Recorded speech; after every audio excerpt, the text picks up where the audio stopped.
3, 2, 1.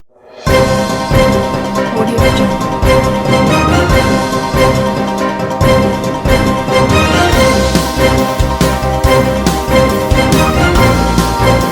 Audio Jungle. Audio Jungle.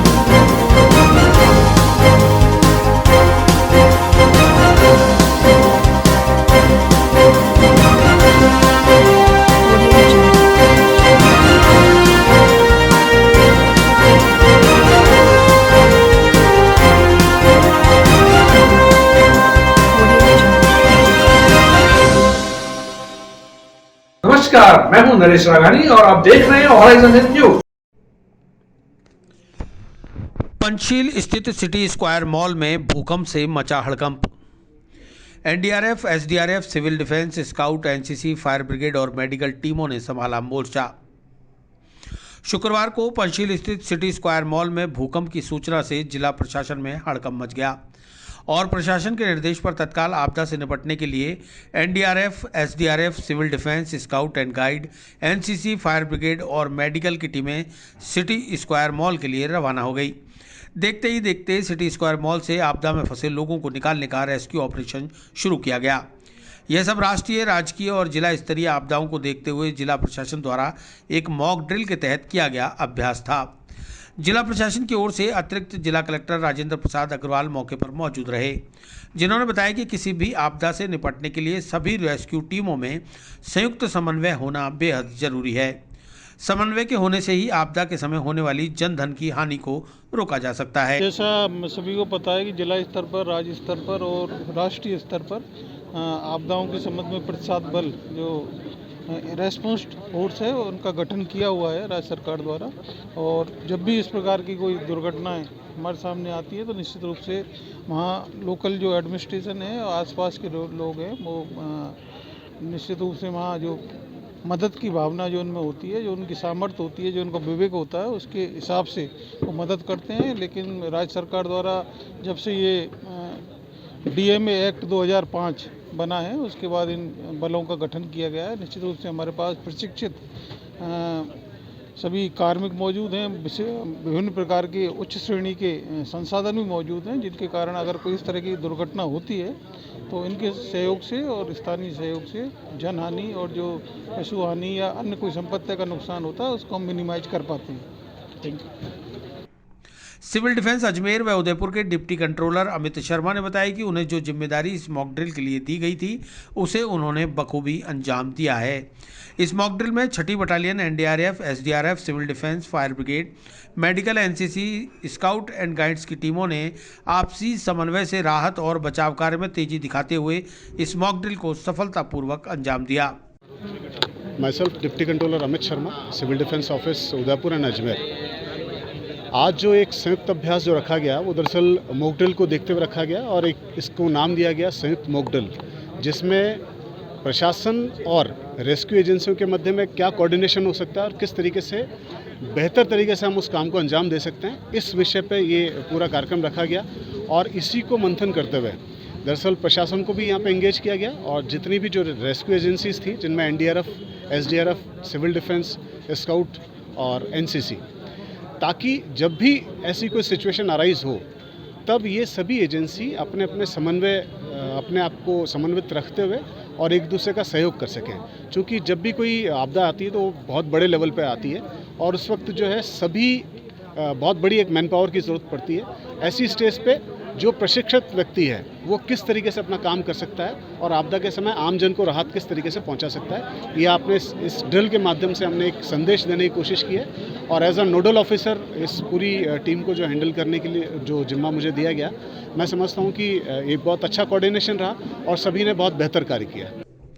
NDRF के राजस्थान प्रभारी योगेश कुमार मीणा ने बताया कि वे लगातार अलग अलग स्थानों पर इस तरह की मॉक ड्रिल को अंजाम देकर हमेशा चुस्त दुरुस्त रहते हैं और आमजन में जागरूकता पैदा करते रहते हैं कि किस तरह से आपदाओं से निपटा जा सकता है।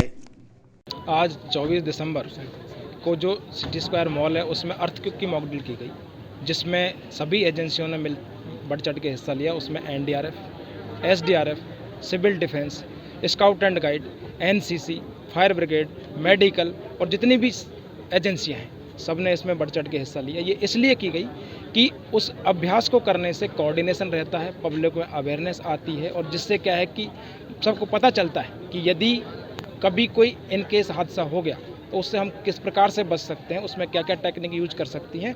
तो उनको देख के सभी प्रकार की टेक्निक्स यूज की गई। इसमें कैनाइन सर्च का यूज किया गया, रॉप रेस्क्यू का यूज किया गया, अलग अलग टाइप के कटिंग इक्विपमेंट्स का यूज किया गया और सभी ने मतलब जितनी भी टीमें थी उन्होंने बढ़ चढ़ के इसमें सभी टाइप की एक्टिविटियाँ यूज की कि किस टाइप का जो विक्टिम है, किस टाइप का घायल है, क्या वो मतलब सरफेस विक्टिम है या फिर जो है ज़्यादा मतलब उसको इंजरी हो गई है, तो उन सब इंजरियों के हिसाब से उसको जो है उसी हिसाब प्रायोरिटी से देके उसको जो मेडिकल केयर के लिए आगे भेज दिया गया। सर, इस मॉक ड्रिल के दौरान कुछ कमियां दिखी या इसमें कुछ और बेहतर किया जा सके, इसको लेकर कुछ दिखा? नहीं, ये बहुत सराहनीय मॉक ड्रिल रही। हम एनडीआरएफ जो है ये 6 बटालियन एनडीआरएफ है जो राजस्थान, गुजरात, दादरा नगर हवेली और दमनदीप देखती है। हम ये मॉक ड्रिल और ऑप्स दोनों ही समय समय पर करते रहते हैं। जैसे हमारी जो परसों ही एक मॉक ड्रिल यहाँ पे जो है गेल, बीपीसीएल और एचपीसीएल के साथ थी, उससे पहले 21 दिसंबर को जोधपुर में रेलवे के साथ थी। तो इस टाइप से जो है हम समय समय पर मॉक ड्रिल करते रहते हैं जिससे अवेयरनेस भी फैलती है और कुछ बचाव की टेक्निक से भी सिविलियंस को पता चलती है और जो लोकल एजेंसी है उनको भी पता चलती है, उनको सीखने का मौका। मॉल में किसी तरह की व्यवस्था नहीं मिली हो, ऐसा कुछ लगा कि मॉल के जो अधिकारी हैं उनको कुछ करना चाहिए और इसमें बेहतर नहीं, ऐसा कोई कमी हमको नज़र नहीं है। हम तो क्या है कि मतलब जो भी अवेलेबल होता है हम तो प्रायोरिटी देते हैं कि बचाव में क्या क्या कर सकते हैं, कितना जल्दी से जल्दी हम जो फंसे हुए नागरिक हैं उनको बचा सकते हैं। उनकी संविदा आयुर्वेद चिकित्सकों ने धरना स्थल पर चलाया हस्ताक्षर अभियान। राजस्थान आयुर्वेद निदेशालय के बाहर मास्क बांटकर मांगा समर्थन।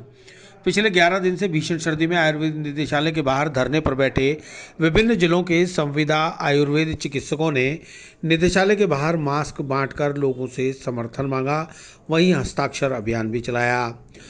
धरने पर बैठे डॉक्टर हार्दिक पुरोहित ने बताया कि भीषण सर्दी में नियमित किए जाने की मांग को लेकर आयुर्वेद निदेशालय के बाहर बैठे संविदा आयुर्वेद चिकित्सकों के बारे में आयुर्वेद प्रशासन और सरकार संवेदनशीलता नहीं दिखा रही। मुख्यमंत्री और आयुर्वेद मंत्री को जल्द से जल्द मांगों को पूरा करने के लिए चेताया गया है। ग्रामीण कैडर को सामान्य कैडर में मर्ज कर डीपीसी की जाए। फिलहाल निदेशालय के बाहर रोजाना 2-2 जिलों से आयुर्वेद चिकित्सक धरने में शामिल होकर शांतिप्रिय तरीके से राज्य सरकार और आयुर्वेद निदेशालय तक अपनी बात पहुंचाने के प्रयास में हैं। यदि सरकार ने इसे गंभीरता से नहीं लिया तो राज्य स्तर पर आंदोलन की रणनीति बनाई जाएगी। आज क्या करा धरने पर? आज संविदा आयुर्वेद चिकित्सक एसोसिएशन राजस्थान के बैनर तले आज धरने का 11वां दिन है। आज हमने हस्ताक्षर अभियान के साथ साथ हमने मास्क वितरण का कार्यक्रम भी किया है और हमारी मुख्य मांग ये है कि हमारा जो ग्रामीण कैडर है उसको सामान्य कैडर में मर्ज करते हुए जल्द से जल्द डीपीसी की जाए। और जो राज्य सरकार ने जो गए बजट में जो 58 ब्लॉक चिकित्सालय की जो घोषणा की थी उनमें जो 174 जो शुद्ध रूप से आयुर्वेद चिकित्सा अधिकारी की पोस्ट है उन पोस्टों को आयुष के नाम से विभाजित न करते हुए उनको पूरे आयुर्वेद चिकित्सकों के लिए उपलब्ध कराई जाए। और तीसरी मांग जो है हमारी कांग्रेस सरकार ने जो गए 1545 पोस्ट जो उनकी कार्यकाल के दौरान निकाली थी उनको बीजेपी के शासनकाल में घटा के 760 पोस्टेज में काट दी गई थी। उन पोस्टों को वापस पुनर्जीवित की जाए। स्मार्ट सिटी में किया जा रहा सीवरेज लाइन का कार्य लोगों के लिए बना परेशानी का सबब। सुभाष नगर कपिल नंबर गली नंबर 8 में पिछले 20 दिनों से क्षेत्रवासियों को नहीं मिल रहा पेयजल। स्मार्ट सिटी परियोजना के तहत शहर के सौंदर्यीकरण के साथ साथ अजमेर शहर में हर गली और मोहल्ले में सीवरेज लाइन डालने के कार्य भी किए जा रहे हैं, जिससे हर मोहल्ले की हर गली खुदी पड़ी है।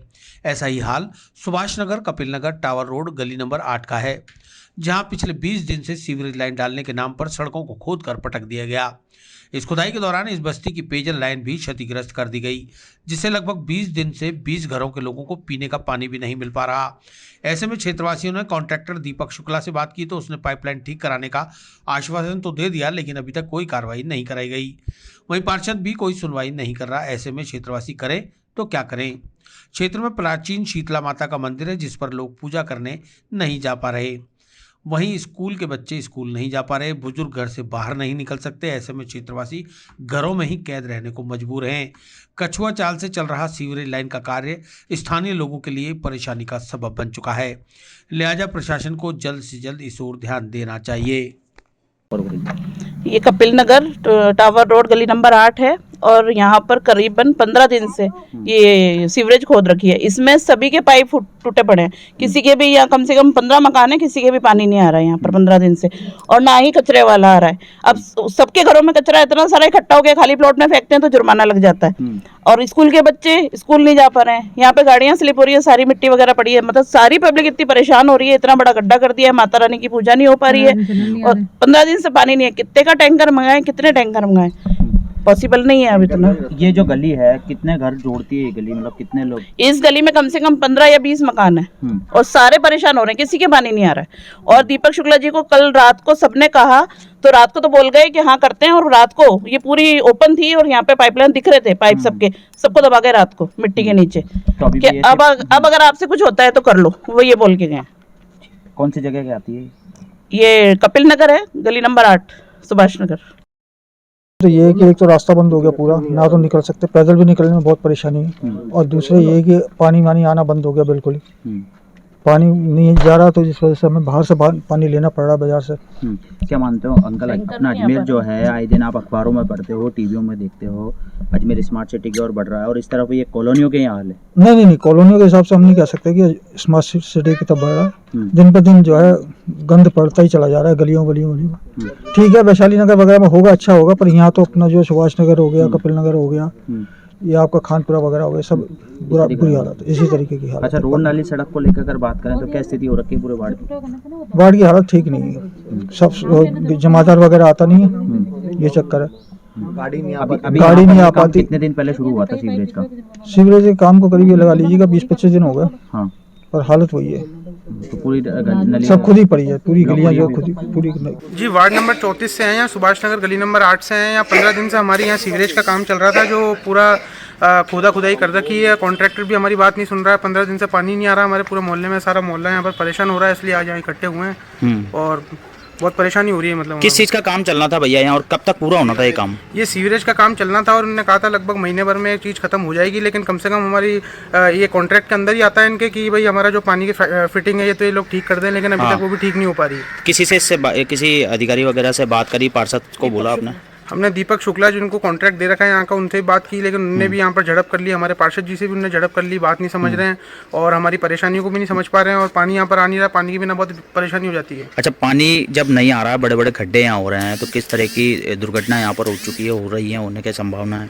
यहाँ दुर्घटना तो सर देखो रोज ही हो रही है कि भाई गाड़ी यहाँ से निकलती है तो गाड़ियाँ निकलने में यहाँ पर इतना ज़्यादा खुदाई हो रखी होती है कि बहुत लोग एक्सीडेंट होते बच रहे हैं। 10-15 दिन से चल रहा है। यहाँ पे जो मेन रोड है, आप देख ही रहे हो, यहाँ पे भी सारा टूटन फूटन हो गई है, तो फिर आदमी निकलेगा कहाँ से? पूरा रास्ता बंद हो रखा है, पूरा रास्ता बंद हो रखा है और बहुत परेशानी हो रही है। यहाँ पे हमारा शीतला माता का मंदिर है पीछे, जहाँ पर पूजा करने में भी बड़ी दिक्कत हो रही है। बहुत से धार्मिक लोग हैं जो रोज यहाँ पे पूजा करते हैं, उनको भी बड़ी परेशानी हो रही है। नगर निगम के अवैध निर्माण प्रभारी नाहर सिंह ने बहुमंजिला भवन किया सीज। नगर निगम ने चदरें लगाकर 90 दिन के लिए भवन को सीज कर अंडरटेकिंग प्रस्तुत करने के दिए निर्देश।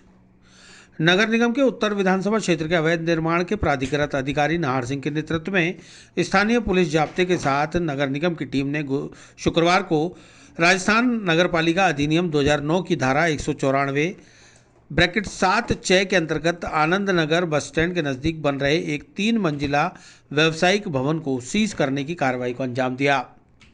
प्रभारी अधिकारी अवैध निर्माण नाहर सिंह ने बताया कि उक्त भवन मालिक द्वारा नियमों का उल्लंघन कर बेसमेंट सहित G+3 का निर्माण कराया गया, जिसे अभिग्रहित करने की कार्रवाई नगर निगम द्वारा अंजाम दी गई है। भवन फिलहाल निर्माणाधीन है, इसलिए ताला लगाने की बजाय उस पर चदरें लगाकर भवन को 3 माह तक के लिए सीज किया गया है। इन 3 महीनों के दौरान अगर भवन मालिक स्वीकृत मानचित्र व विषयक अंडरटेकिंग प्रस्तुत नहीं करता तो 90 दिन के बाद भी सीज कार्रवाई जारी रहेगी। निदेशक महोदय स्वायत्त शासन विभाग के पूर्व में पारित सीज मुक्ति आदेश को प्रत्यारित कर दिया है। इस प्रत्यारित किए गए आदेश की पालना में उक्त भवन को सीज किया गया है। नहीं, ये किसके नाम से है ये भवन? अशोक खटवानी तो ये और रमेश खटवानी। नगर निगम सीज कर चुकी है इसको। नहीं, ये पुणे सीज किया गया है इसको, पहले एक बार किया है, अब दोबारा सीज किया गया है। क्या कमियां क्या पाई गई? कमियां इसमें निदेशक महोदय ने इसको पहले में जो सीज मुक्ति आदेश था उसको विड्रॉ कर लिया है, उन आदेशों की पालना में इसको सीज किया गया है, पुणे सीज किया गया है। वहीं निर्माणकर्ता भवन मालिक रमेश खटवानी ने बताया कि नगर निगम ने ना तो उन्हें कोई नोटिस भेजा और ना ही कोई गलती बताई, सीधे आकर अधिकारियों ने दादागिरी करते हुए भवन को सीज करने की कार्रवाई कर दी, जबकि नगर निगम द्वारा नक्शा स्वीकृति का उनके पास प्रपत्र है जो साइट पर लगा रखा है, बावजूद इसके उन्हें हैरान परेशान किया जा रहा है। समझ नहीं आ रहा, सब चेक करके गए हैं, सब वही सब बरोबर जैसे जैसे हो जी हाल 4 बार आ चुके हैं, 4 बार आ चुके हैं भाई चेक करके, उसके बाद भी क्या करेंगे? अंकल आपका क्या आरोप है नगर निगम? हमारा भी है, सब चेक करके सब ओके करके है, सब उनका लेटर भी है भाई, सब चेक करके हैं, फिर क्यों चीज कर रहा है? समझ नहीं किया क्यों करा भाई, जब चेक करके बात खत्म हो गई ना। आपका G+3 क्या वो है? सब पूरा कंप्लीट है, अभी आज की तारीख में किसी चेक करा सकते हो। अच्छा, किसी से भी चेक करा लो, आज की तारीख में चेक करा लो। तो फिर क्यों किया? समझ में नहीं आ रहा क्यों करा, दादागिरी है, दादागिरी है ये तो। अब आप क्या आपका कहना है नियम कायदे से बना रहे हो? जो एक कमरा था वो एक कमरा तोड़ दिया, दीवार लगा दी, फिर क्या दिक्कत है? नहीं, नगर निगम ने जो सीज किया है तो क्यों किया? कुछ खाना नहीं बताया तो चले गए ना वो। नोटिस दिया गया आपको पहले? नहीं, कुछ नहीं दिया नोटिस। अब आप क्या करोगे आगे? क्या करेंगे जो देखा जाएगा। 27 से 29 दिसंबर के बीच आयोजित होगी अखिल भारतीय दिव्यांग कबड्डी प्रतियोगिता में देश के 16 राज्यों के करीब 200 दिव्यांग खिलाड़ी होंगे शामिल। Sports control board of India for the disable की शुक्रवार को होटल पुष्कर हेरिटेज में एक प्रेस वार्ता आयोजित हुई। प्रेस वार्ता में आगामी 27 से 29 दिसंबर तक आयोजित होने वाली अखिल भारतीय दिव्यांग कबड्डी प्रतियोगिता की तैयारियों की जानकारी दी गई और प्रतियोगिता की रूपरेखा बताई गई। प्रतियोगिता में देश के 16 राज्यों से करीब 200 दिव्यांग खिलाड़ी शामिल होंगे। प्रतियोगिता होटल पुष्कर हेरिटेज के ग्राउंड पर आयोजित होगी। इस मौके पर sports control board of India की अध्यक्ष निर्मला रावत ने प्रतियोगिता के आयोजन के लिए 5.5 लाख रुपए की मदद के अलावा हर संभव मदद देने की घोषणा की। आयोजन समिति के मुख्य संचालक राजेंद्र महावर, अध्यक्ष बसंत सेठी एवं सचिव रामदेव बंजारा को विभिन्न व्यवस्थाओं की जिम्मेदारी सौंपी गई। बैठक में संस्था की राष्ट्रीय अध्यक्ष निर्मला रावत, संयुक्त सचिव सूरज, उपाध्यक्ष संजय सेजरा, कैलाश चंद, गोपेश शर्मा, कृष्णा सैनी आदि सदस्य मौजूद रहे। 16 टीमें बुलाई हैं, करीब 330 बच्चे आएंगे और बाकी हम जो कार्यकर्ता हैं वो लोग हैं। 3 दिन इनका खाना पीना रहना, ट्रॉफीज़ और कंपटीशन में जो फर्स्ट आएंगी 2 टीमें उनको हम फिर बाहर ले जाने की कोशिश करेंगे। जो भी अब्रॉड जो भी गेम होंगे अब पैरा ओलंपिक के, उनको ले जाने की कोशिश करेंगे। कौन कौन से राज्यों से ये टीमें आएगी? ये देना पड़ेगा, उड़ियाना, पंजाब, एक मिनट रुको, हाँ, गुजरात, कर्नाटका, बॉम्बे, उड़ीसा, करीब 16 स्टेट से ये लोग। प्रतियोगिता का नाम क्या है? कबड्डी मैच। हाँ, स्पोर्ट्स कंट्रोल संस्था का नाम है sports control board of India for the disable. क्या तैयारी हुई और कितनी टीम आएगी? Sports control board of India for the disable के नेतृत्व के अंदर पुष्कर राज्य में पहली बार दिव्यांगों के लिए एक कबड्डी प्रतियोगिता आयोजन किया जा रहा है, जो भारतवर्ष में पहली बार ही दिव्यांग कबड्डी प्रतियोगिता हो रही है।